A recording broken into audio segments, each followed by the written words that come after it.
That's why not everybody can do like the 5-point lotus palmic heart exploding technique. Man, the last time I did that, I just burped the baby. I see the deck list as my Otismon, and I'm like, well, guess I'm going for that. The weirdest thing about those old like Yu-Gi-Oh, Pokemon, Digimon, the characters I kind of get, but like, why on earth did some Digimon have Southern accents? Because if you're localizing, it's like every time there's an Osaka character, they always give them a Southern accent. Like that's the equivalent or whatever. Oh, really? Localization, yeah. So then, where's Joey supposed to be from Yu-Gi-Oh? God, I have no Brooklyn? idea. Yeah, he's just from He's from Brooklyn. He's from Brooklyn, Japan. Yeah. Do you think most people that grew up in the West here realized that Yugi Moto was like an actual psychopath before he picked up a children's card game? Yeah, like that he like straight up killed a few people? That's like a murderous demon or whatever? Yeah, he like set a dude on fire and just like lobotomized another dude. And then I guess like discovering the Yu-Gi-Oh trading card game really chilled him out. That's really all he wanted to do after that. Were you much into Yu-Gi-Oh actually growing up? Oh yeah. What was like your Yu-Gi-Oh monster? Or like your Yu-Gi-Oh card? Summon Skull, no question. Yeah, you're a Summon Skull? Oh yeah. He was pretty scary looking. I just liked it because I was the one kid in my school who actually knew the rules to Yu-Gi-Oh! Yeah. And understood that there are tributes, and he's the highest power for the least amount of tributes. Oh, right, he was a 6-star, right? He was 6 stars, so he was 1 tribute for 2,500 power. Oh, so dang. he's straight up just, if you're doing it on offensive position, he's just straight up better than Dark Magician. I was like, well, as long as I don't put him in defense, this is the best card in the game. Yeah. So I was just running around doing Summon Skull beats. So I was just like, everything in the deck was like, you know, all dark monsters get 500 power, a sword that buffs dark monsters by 700 or whatever. Nice. Like, I'm just gonna go in. But then the kids I played with all played by like the anime rules, which were terrible. Like, Yeah, they didn't make sense. You couldn't even attack directly? Yeah. Yeah. It was miserable. I was actually a relinquished kid. I was also up there. I opened so many packs of... Trying to get relinquished? And, yeah. I used to be an Exodia kid. Like, every kid, I think, was an Exodia kid. But of course. I didn't have $100 to spend on a piece of cardboard, so I switched to relinquished. I had the left leg of the Forbidden One. Oh, snap. Wow. His whole leg? Watch out. Yeah, the whole leg. Dang, dude. I really want to play Mahjong with my friends, but I don't know enough people that know how to play Mahjong. Go on Final Fantasy 14. They have a Mahjong thing. What doesn't that game have? Yeah, honestly, Mahjong. You can play. you can be playing Mahjong and FF14 while some people outside literally play instruments on their keyboards. Amazing. Well, right now I've been playing Yakuza, and there's a Mahjong parlor in there, so it's just I've been playing that, and then my girlfriend's just been watching me play that and be like, "What do those pieces mean?" I'm like, "Oh, those are the 4 winds, honey." She's like, "What do the 4 winds do?" "Oh, they're like a point multiplier." "What's the bird?" "That's 1." Like, why is number 1 a bird? You're asking the wrong question. The world's been reborn in flames like a phoenix. Come on! So, the Olympics are coming up, and Japan's already paying the price in life for it, right? God, the Olympics are just really dumb, though. I get the need for, like, an international sports competition. I'm all for that. But I just feel like the Olympics does not have the welfare or the sanctity of sportsmanship in mind. Well, the International Olympics Committee is not about sportsmanship, right? Like, you have an international body. Yeah. That's sole job is basically to organize and fund the Olympics. Yeah. Someone else's job is about sportsmanship. They're basically treasurers. So inevitably, when you put that much money and brains in one place, it's going to just become a big economic Yeah, but I mean, it's a mess. Look at like Olympic bid. Both the bidders and the Olympic people auctioning off the privilege of hosting the Olympics. Mm-hmm. It's done so with like, oh, what business incentives are you going to give us? It's just one big business deal. Yeah. That's the thing is it costs us something to host the Olympics. That's our job as the committee. Yeah, and what's on the table for us? And then we lose a bunch of money. And the nation goes, well, they're thinking, well, I bid this much, we get the prestige. I don't know if anyone really actually cares about that. That's the thing. I'm so tired of hearing prestige as like the main draw. It's like, we spent $13 billion on prestige. I don't see it as being more prestigious than just going to someone else's country and wrecking them in hockey there, right? Right. When we're maybe spoiled for choice because we hosted here in Vancouver and then crushed hockey the same year, which is the only thing we needed to crush. And you know what? I'll even say, I don't mind if we host again in the near future, because our facilities are still pretty modern and pretty up to date. We already have the infrastructure to do so. Yeah. But you look at, where in Russia were they? Sochi, was that what it's called? I feel that. Sochi. There we go, I'm a fool. A news crew went to Russia, and they saw that in the dilapidated town surrounding all the Olympic venues, they just put wallpaper of newer looking houses, so from far away, the houses looked a bit better. I mean, to be fair, at least that's economical. Like, some places go through like a huge overhaul, and it is so costly. Yeah. Sometimes, like, I mean, Expo 86 for Vancouver, obviously not an Olympic situation, but it's a similar circumstance where it's like a touring event, a touring global event that costs a huge amount of money. You got to pay to get it. And we basically invested in transit. Yeah. We turned it into a SkyTrain. That was basically how you take advantage of it. I think most places just see dollar signs because they're thinking, oh, the tourism would be really good. Plus, everybody dopes now, right? Like, I don't know if I would say everyone, but I think it's clear that ultimately there's going to be cracks to get through, and you're in a competitive sport. If you have an advantage for using performance-enhancing drugs, you're going to use them. That's just going to happen. I think when it comes to, there were training facilities for strength-based activity. Like, theirs are high quality. I would expect. I mean, maybe there's some. I think there's some everywhere. Yeah. I think the USA is particularly good at, mostly because of, I think the steroid scandal situation in the USA in the late 80s, early 90s has just created an environment. How can I put this? As someone going into teaching, it's like if you make it really hard to cheat and punish it severely, but there are people who know the only way to succeed is to cheat slightly. They're just going to become really good at hiding the cheating. You need to find other ways to be punitive about it. And I think the Olympic Committee and dope testing ultimately comes into that. And when it comes to anything else but competitive sports, like, I think it's fine. I mean, it's ultimately an individual's decision, and they should be concerned about their long-term health by using them. Just like with any alcohol or tobacco or whatever. I'm actually fine with steroid use if it's to, like, get to a certain physicality you need to do maybe something. Dwayne's clean. I could be wrong, but Yeah. it just, I think when, maybe Christian Bale or other actors that go through these enormous transformations, like 8 months or whatever for I films. agree. Come There on, has to right? be some steroid use in it. Wasn't like Sylvester Stallone, like he's in his 70s now, Yeah, and he admits to taking steroids, and he says it's great, Yeah. right? Yeah, Because, at his age. At this point, I'm just waiting for the Steroid Olympics. Because if they made a Steroid Olympics, nobody would watch the regular Olympics anymore. I don't know. They should host them side by side, like at the same time. So it's like, all right, regular Olympians, go. And they all jump in the water and they start swimming, and you wait like 10 seconds. All right, Steroid Olympians, go. And then they just, like, they just run on the water. The thing is, you don't run the stuff at the same time. Yeah. Like one channel and then another channel or whatever. Yeah.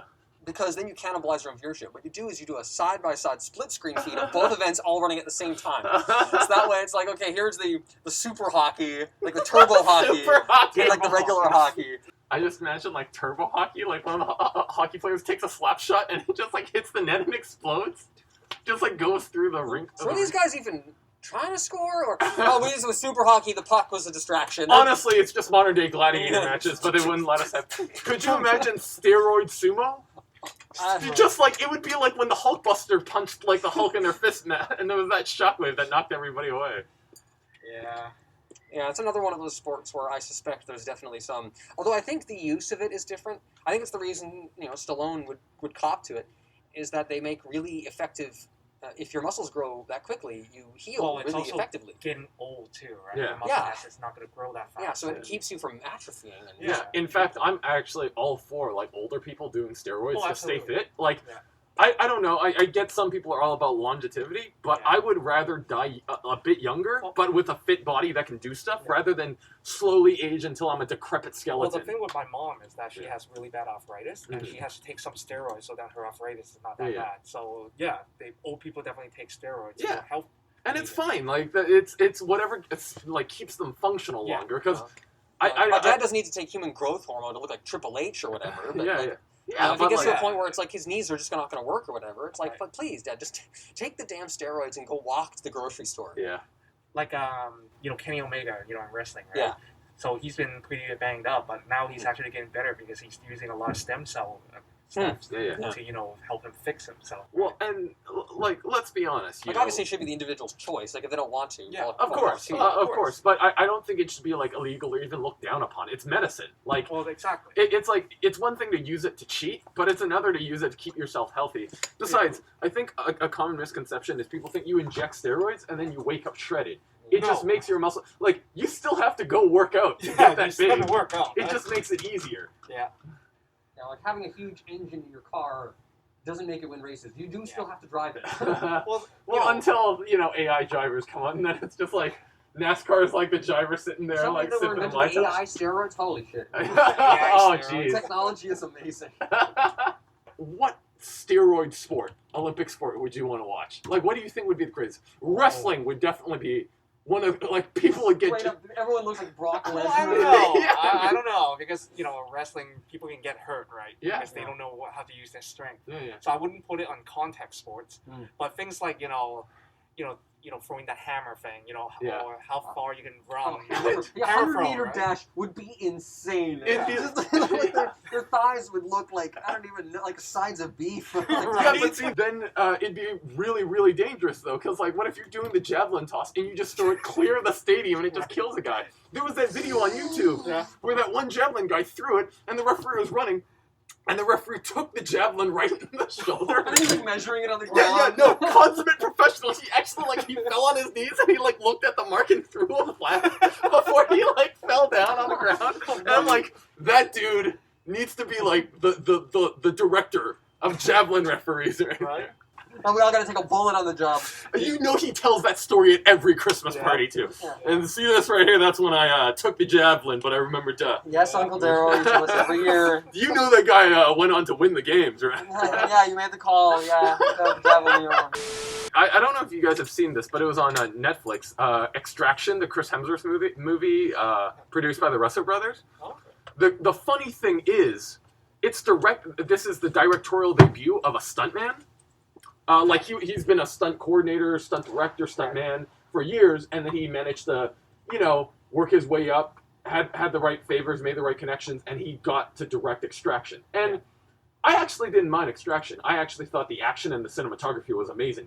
They did a lot of, kind of John Wick style gun fu, but there was this, 1 10-minute take of them trying to escape India that's brilliant. I was watching a behind-the-scenes documentary on it, and how one of the big problems the producers had is, he was a stunt director, so he insisted on being the cameraman for, the crazy stunt stuff. So he would strap himself to the front of a car with the camera and be like, okay, start driving at 80 miles an hour. I'm gonna capture this car chase in the first person. Okay, Brent, we can just tie the camera to the car. You don't have to be here. Yeah, no, I need to somebody else would get it wrong. It's but we have cameramen, we have stunt cameramen. Yeah, but they'd get it wrong. Just strap me in it. Your life insurance premium, do you know how high it is already? Stunt director. Their insurance is for wusses. Yeah. Just don't die. Anyways, don't put a seatbelt on those. I found them uncomfortable. Yeah, but good on him. For a directorial debut, I actually thought Extraction was awesome. Yeah. I'll have to give it a look. I'm very spoiled and very particular with action direction. I grew up on Hong Kong action movies, and they're just better at. Like Jackie Chan has spoiled it. Yeah, seriously. Every little detail in those, the cutting to action, how well choreographed it is, the amount of takes and precision. I mean, unbelievable. Yeah. So maybe it's not fair to hold other films to that, but well, I'm gonna probably anyway. Then again, on the inverse, you also have movies like Dragon Blade.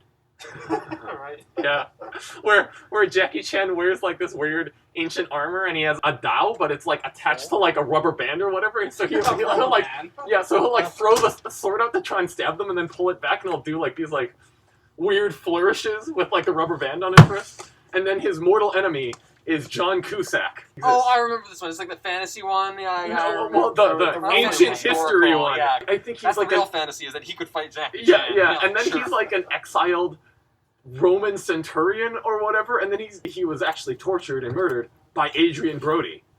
And then apparently Adrian Brody knows super Roman kung fu. He probably does steroids. It's probably First of all, juicing. it's pancratium. Yeah. No, I'm talking he has a short sword and he's doing ninja flourishes and suplexes. He beats Jackie Chan within an inch of his life, but then Jackie Chan throws a Hail Mary and breaks his elbow and stabs him in the heart.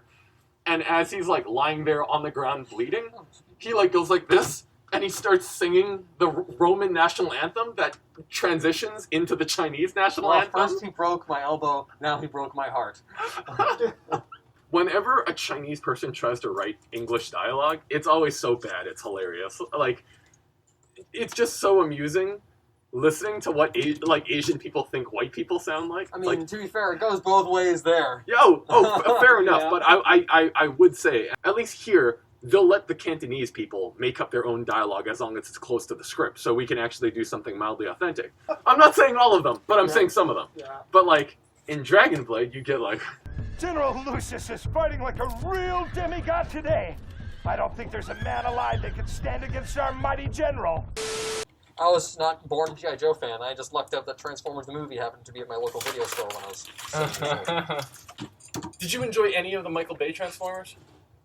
I mean, I'll go and say it. I thought the first one is actually pretty watchable. Yeah, like I wouldn't call it great cinema or whatever, but it's it's a watchable film. It does what it can with the premise. I mean, it has some obvious problems still, like the villain, like let's just say Megatron is basically a non-entity. I thought the first one was actually cinema. I think the fact that he lacked the budget to be able to just show Transformers 24/7 like in the later movies, he had to be a little bit more Spielberg and Jaws-like, where it's like, the first half of the movie is just a mysterious car chasing them.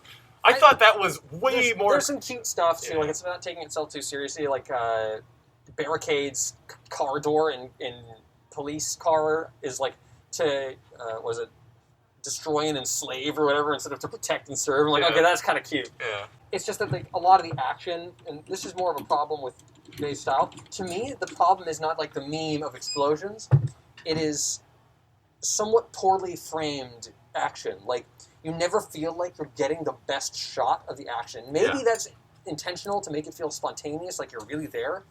But ultimately, all it means is that I walk out of every action scene, like, I have no idea what the shape of the area is in. I don't, like I said, Jazz, spoiler alert, gets killed, delivers a one-liner and gets ripped in half. We don't care about Jazz. We hear nothing about him. None of these Transformers are characters. Jazz does some breakdancing when he introduces himself. Because he's like, because that... Also, why would he be breakdancing if his name is Jazz? Jazz is just his name. It's a call sign he chose because he likes Earth music, and that's why he does all that stuff. In the original series, he was the only one who really jumped into Earth culture. He's like, man, these weird space monkeys are really kicking it. So, like, why did you kill him? But Megatron kills him by ripping him in half on a building.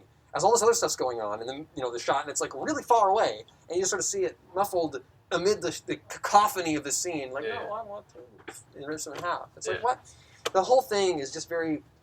Like, they had one-liners written down, they fight written down, and stuff is just sort of happening. I think that's the biggest criticism of the action of the film. But in terms of, like, the setup, the idea of, like, how do we introduce these characters, I was like, this is actually a really good introduction. Yeah. I think this actually does a really good job of it, because I don't think they crash land both of their spaceships and fall into stasis for 2,000 years was really going to go over now. Yeah. Like, it's Transformers, that's a franchise that sells toys. Yeah. And I say that because I'm a person who buys them. Every movie has bunches of characters. Some die, some don't, some disappear. Who cares, right? Like...